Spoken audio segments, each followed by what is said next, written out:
Delhi NCR की हवा हुई जहरीली। ग्रैप एक लागू होने के साथ लगी कई पाबंदियां। राजधानी में वायु प्रदूषण बढ़ने के साथ ही ग्रेडेड रिस्पांस एक्शन प्लान यानी कि ग्रैप का पहला चरण मंगलवार से ही लागू कर दिया गया था। आज दिल्ली का AQI खराब श्रेणी में दर्ज किया गया। इसके अलावा IMD के पूर्वानुमान में भी आने वाले दिनों में AQI के खराब श्रेणी में बने रहने की आशंका जताई है।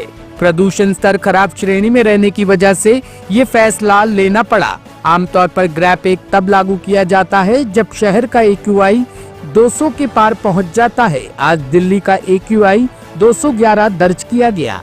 ग्रैप एक लागू होने के बाद होटलों और रेस्तरां में कोयले और लकड़ी के उपयोग पर पूरी तरह से पाबंदी लागू रहेगी। दिल्ली NCR में पहले चरण की पाबंदियां रहेंगी। इसके तहत लकड़ी और कूड़ा जलाने पर रोक रहेगी। निर्माण स्थलों पर एहतियात बरतनी होगी। एयर पोल्यूशन बढ़ने के बाद ग्रैप लागू किया जाता है। ग्रैप का पहला चरण AQI 201 से 300 तक रहता है। दूसरा चरण AQI 301 से 400 तक रहता है, जबकि तीसरा चरण AQI 401 से 450 तक रहता है। अगर AQI 450 से ज्यादा हो गया तो ग्रैप 4 लागू हो जाता है। हालांकि इसे सरकार की तरफ से ही लागू किया जाता है। जब तक सरकारी आदेश लागू नहीं होते हैं तब तक इसे लागू नहीं किया जाता है। इसके तहत कई तरह की पाबंदियां लग जाती है। ग्रैप 1 लागू किया गया है।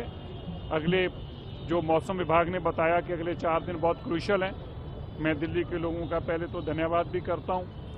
दिल्ली ने इस पूरे दशक के सबसे ज़्यादा साफ दिन देने में हम कामयाब हुए हैं।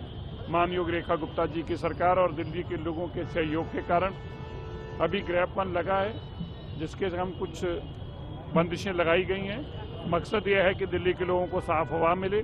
दिल्ली के लोग साफ़ हवा में उन चीज़ों के ऊपर रोक लगानी जरूरी थी दिल्ली के लिए हवा को साफ रखने के लिए, जो इसलिए ग्रैप 1 को लगाया गया है। थोड़ी ये बेचारे डिप्रेशन के मरीज हैं, कोई अच्छा डॉक्टर आप जानते हो तो जरूर उनके पास लेके जाइए। Bureau report team Navkranti media news.